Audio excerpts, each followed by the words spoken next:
Hey guys, welcome back to another video. Today I've got more Legend League attacks for you with the Fireball Rocket Loon strategy. This strategy keeps on getting better and better, so if you end up enjoying today's video, make sure to drop a like and hit that subscribe button. It's much appreciated, and as always, enjoy today's video. Alright guys, so for this base, we're gonna seek for some Flame Flinger value, and I end up getting a Flame Flinger on this base. I'm gonna show you how. So if you take a look at the range of this multi-archer tower, we can get a flame flinger because those X-bows are not covering that compartment, but I have to take down that mortar first. So we're gonna take down that mortar, but first, and obviously I want a fireball onto that CC compartment, Lancaster compartment. So first we're gonna take down that mortar, put in an archer to seek for ground skeleton traps. There aren't any, so put in the flame flinger and we're gonna get some amazing value. I'm gonna put in one furnace to funnel the right side, to have my warden walk towards that top side, and one furnace on the other side as well to funnel. The furnaces are so good in this strategy. So I'm just gonna be patient, let the warden work, and I'm gonna get a fireball onto that compartment. We're gonna get some amazing value.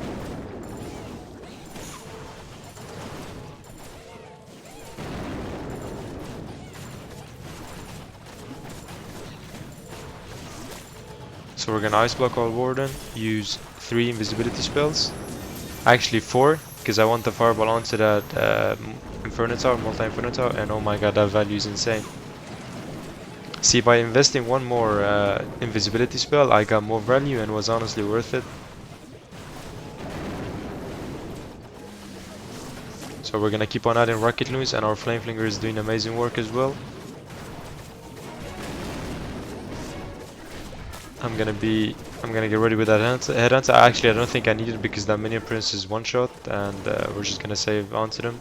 So right here, I'm trying to funnel so my king and queen go on the inside, and I'm gonna keep an eye on my warden, try and go back and forth.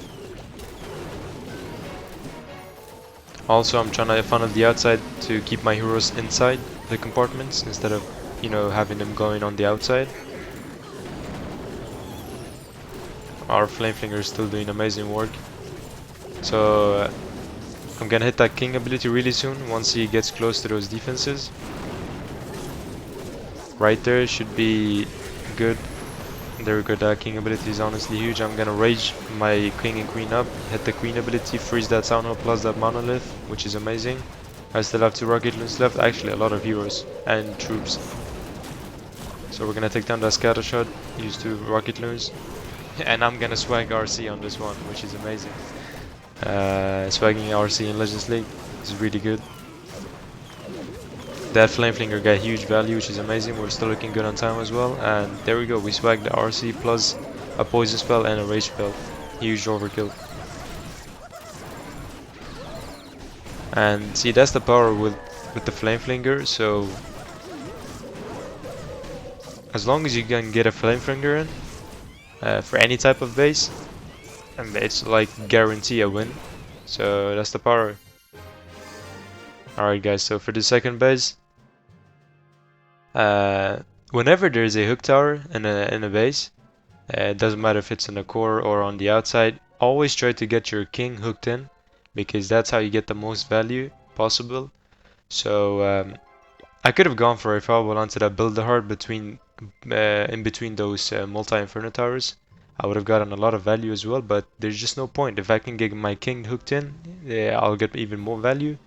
So I'm gonna start with my warden at that what's it called, the 9 o'clock section, and I'm gonna use 2 furnaces on each flank. I don't have to use it for the warden since there aren't any trash buildings. And we're gonna get a fireball onto that multi-gear tower. That way we take down that rage tower plus that CC, which is amazing value. So you see me right here, and honestly, I didn't look for flame flinger value. So I was looking at those wizard towers, and I found out that if I take down those wizard towers plus that mortar, we can get a flame flinger. And so it doesn't really matter if you can get it in the beginning of the attack or in the mid attack stage, which is honestly insane as well. So I was like, let's just do it, that's even more value. But I thought when I put in those rocket loons, I thought there were going to be some Teslas or like a lot of ground skeleton traps, but there aren't any. So I was like, alright, let's just take down those wizard towers, and take down that mortar as well. And we're looking good to set up a flame flinger. Our warden is still working, and you see me, guys. I've been zooming out this whole like time to keep an eye out my warden as well. And there we go. That flame flinger is gonna get amazing value. So right here, I'm gonna block my warden, use 2 invisibility spells, and hit the warden ability, and that value is looking amazing. So time is ticking right now. I'm at 1 minute and almost 30 seconds. So I gotta start with my heroes. So an ice golem, wall break, king, queen. Our warden is looking fine for now, which is amazing. And there we go. That king is gonna get hooked in, hit the king ability, and that value is looking juicy. So that's the power of getting your king hooked in, and I was really close to letting my warden die, but fortunately we got him saved, which is amazing. So I'm at 1 minute right now. I didn't need that freeze, while I just swagged that freeze for no reason. And that flame flinger is doing amazing work as well. I put in the headhunters for that king, plus that defending minion prince. So I'm gonna put in my royal champion at the 6 o'clock right there. And we're looking really good on this base. 2 invisibility spells left. I'm gonna try and keep the queen alive. That monolith is really low in HP. We have the cleanup troops, 30 seconds left, and this base is crushed. There's nothing that can fight back. So getting a flame flinger now, honestly, in mid attack is really impressive and really good. So if you can, sometimes you don't have. Sometimes you basically just forget there is a flame flinger because you don't look for it in those 30 seconds seek time. So for this third base, oh my god, I mean obviously we have to get a fireball onto that crushing mortar. That's the best value I can think of. And I can also get a flame flinger in, so by taking down those mortars on the outside, far outside, we can get a flame flinger. So I'm gonna start with my warden because I don't want to time fail, obviously. So I'm gonna put 1 furnace to try and funnel the left side of my warden, because I don't want to go too far on the left side. That way I'll mess up my fireball direction, and I'll probably miss the CC, the clan castle, which is not good.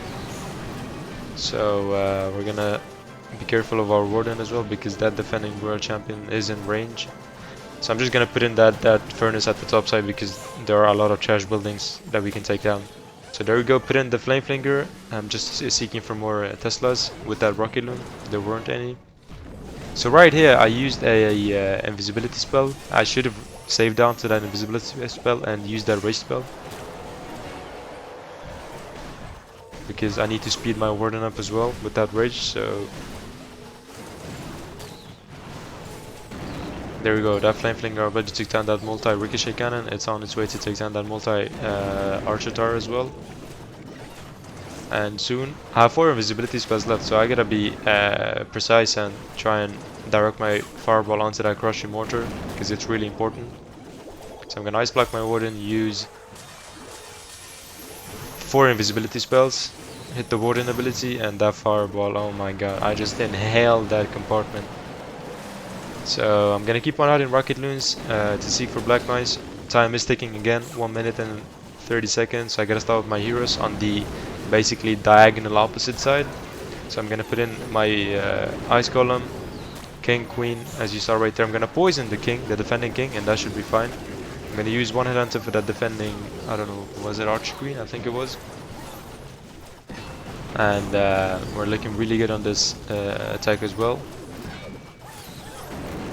I'm gonna funnel the outside. Our warden is gonna walk towards the bottom side to our flame flinger. I'm gonna use some cleanup troops, and we, as you saw right there, we did put in our royal champion for that town hall. And this attack is also a huge overkill. This base is done for. So that was pretty good. We end up swagging a rage spell, and we're looking really good on time as well.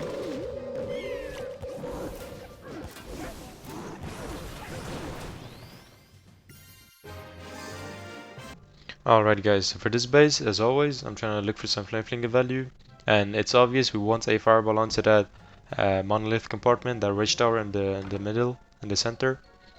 So I'm trying to look for some flame flinger value as always, and we do end up finding a flame flinger, and I'm gonna show you how. So if we take down that archer tower, just the regular archer tower, we can also possibly see if there are any Teslas before that expo. So we're gonna try and take down that expo, but I gotta multitask a lot here, so I'm setting my warden up as well, putting my warden in to try and multitask because I don't want to time fail, obviously. So if I just see somebody's trying to bait that fireball with an air sweeper behind those loons. It's impossible to see it, but thank God I found it, and it wasn't gonna matter anyways because my warden was on the opposite side. So as you saw right there, we took down that expo. There aren't any ground skeleton traps, and that flame flinger is gonna get some huge value. So the good thing is I did put in my warden as well at the same time. That way I reduce the time fail risk. That's basically what it is. So I'm gonna let my warden walk really almost really deep in the onto this flank right here, and then I'm gonna use the fireball. So we're just gonna be patient and let the warden do his job. Let the warden do his thing. Hopefully nothing stupid.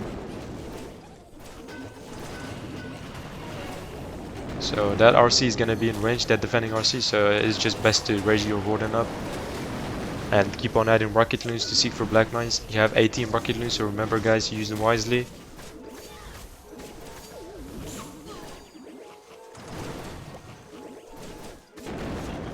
So I'm gonna ice block my warden, use 2 invisibility spells, that should be enough. Hit the warden ability, and that fireball value is looking insane. So we're gonna keep on adding rocket loons, and right here at 1 minute and 30 seconds, basically 1 minute 25 seconds, I really gotta start with my heroes, otherwise I might time fail. So that flame flinger is doing amazing, getting all that value. I put in my king and queen plus an ice column for that fire splitter compartment. Our warden is still working, and this attack is looking promising so far. Time was the only issue I was concerned about when I did the attack, but we're gonna get a 3-star anyways. So that king ability is huge. That CC got lured, and then there's a what's it called, the furnace in there. So I poisoned the furnace, as you see. And oh my god, that flame flinger value got huge value. So I'm gonna freeze, put in a headhunter, freeze that multi-archer tower. I'm sorry, that multi-inferno tower, and we're gonna rage the Yetis up because why not? I don't need to wait for anything else. So those Yetis are gonna do amazing work. Take down that king as well, that defending king, with the help of those headhunters. And I put in my world champion as well, and this is also looking crushed, which is amazing. Time was the only factor. I gotta be honest, I started with my heroes around the 1 minute and 25 second mark, which you shouldn't do. Always try and start with your heroes around the 1 minute, actually 2 minute mark, but it sometimes depends on what kind of base you're going up against. Alright guys, so for this base, at first I was thinking of going in with my heroes for that clan castle, that crushing mortar, but then I was like, if I use the log launcher right here, I can trigger that invis spell beside that town hall with that log launcher before my heroes get there. So it's just better to go with a simple quick fireball, a huge fireball onto that multi-inferno tower, and you're gonna see. So I don't even need any spells or anything. Just put in the warden and use his ability as fast as you can. And there we go. That value is looking amazing. So when you put in the warden and use his ability instantly, basically, if there are any Teslas around that fireball value you want, there's no way they're gonna pop up because you're too fast with that warden ability. So that's something to keep in mind as well. Now obviously there weren't any Teslas, but that's something you can do if you think there are any Teslas. Just put in the warden and use his ability instantly, and the Teslas have no time to pop up, so that's amazing. Now I'm gonna raise my warden up, and I'm gonna use the poison spell because both of those defending heroes are gonna be in range, and I'm gonna use that invisibility spell for my warden. I probably didn't need that, but better to be safe. So right here I'm gonna put in a nice column, king, queen, then the log launcher, and that log launcher is gonna activate that invis tower core before my heroes get there, and we're gonna get some amazing value. So I put in one headhunter because that poison spell did wear off, and that king is gonna get taken care of as well. So right here I'm going into 2 fire spitters, but that shouldn't be a problem at all. since we have a lot of power. My warden is unfortunately gonna walk over to my heroes, or lure over to my other heroes, but that shouldn't be a problem at all. So right there you saw we did activate the Invis Tower, and it's already up again. It did wear off, so that king ability is gonna get some huge value. I did freeze it as well to try and get my king into that core, and oh my god, it just got wrecked. So right here I can put in my Royal Champion at the top side, the 3 o'clock, and we have one invisibility spell plus the ice block because we didn't use it for the warden. I still have 5 Archaloons left, and this base is looking crushed. So I'm gonna invis my World Champion to keep her alive. Put in the cleanup troops. We still have 50 seconds left, which is amazing. And I'm gonna ice block, basically swag that ice block, which is amazing.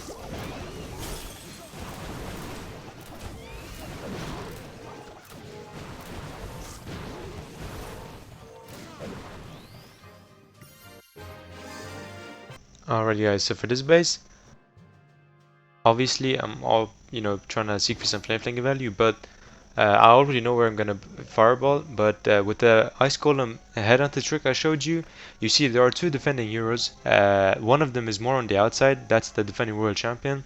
So I'm gonna use what's it called, an ice golem to lure that world champion over. And once my ice golem gets taken down, everything is gonna freeze around that compartment. We're gonna use 2 headhunters, you're gonna see right here. And there are some ground skeleton traps as well. So we're gonna use 2 headhunters. I'm gonna use 1 more invisibility spell to be extra safe, so that world champion gets taken down. We're gonna use 2 archers to seek for ground skeleton traps, and those were the only ones that my headhunters triggered.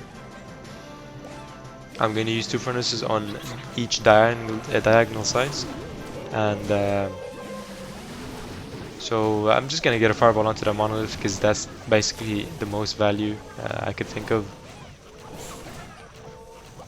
And we're gonna be patient with our flame flinger, and that flame flinger is gonna get some huge value. So 1 invisibility spell is enough, 2 earthquakes, that compartment is gone, and we're gonna put in our flame flinger. It's gonna do amazing work, take down both, actually 3 defenses, huge value defenses, which is amazing. And already, so right here I know my warden is gonna walk towards the right side, and basically I can put in my heroes to prevent time fells, which unfortunately does not happen because I end up time felling, spoiler alert. But anyways, we're gonna put in our king and queen. I'm gonna hit the king ability onto that fire splitter because that's basically the most value. Actually it's a lot of value, and I think my warden ends up luring over to my king, and that's why I time felled, which is unfortunate. Maybe I should have waited a bit more with my heroes. I don't know, man. But the town hall is gonna get taken care of, or maybe I should have even put in my RC earlier when I saw my warden luring over to my other heroes. But I mean, look at this. I did put in my RC really early, so I just don't know how I basically I don't know. A time fail is always a time fail, I guess.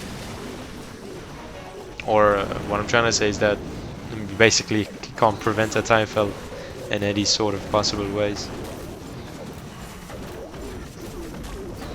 And that warden, look at him. I don't know what he's doing. He's gonna do something stupid right there. Look at him. How? He has a clown castle. He ends up going to take down that multi-archer tower. What's your problem, warden? What the hell? You have a clown castle in front of you plus a crushing mortar, and you just walk basically in between them to take down that multi-archer tower? Like, he has a stupid AI. What is this? So of course, with the warden trolling as well, it's obviously gonna be a time fail.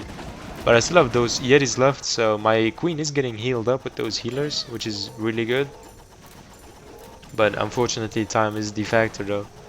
So we are gonna time fail. And look at the Inferno Tower. It's a single Inferno Tower. So had we had like maybe 20 more seconds, I would have guaranteed 3-star this base. But unfortunately, that's a time fail.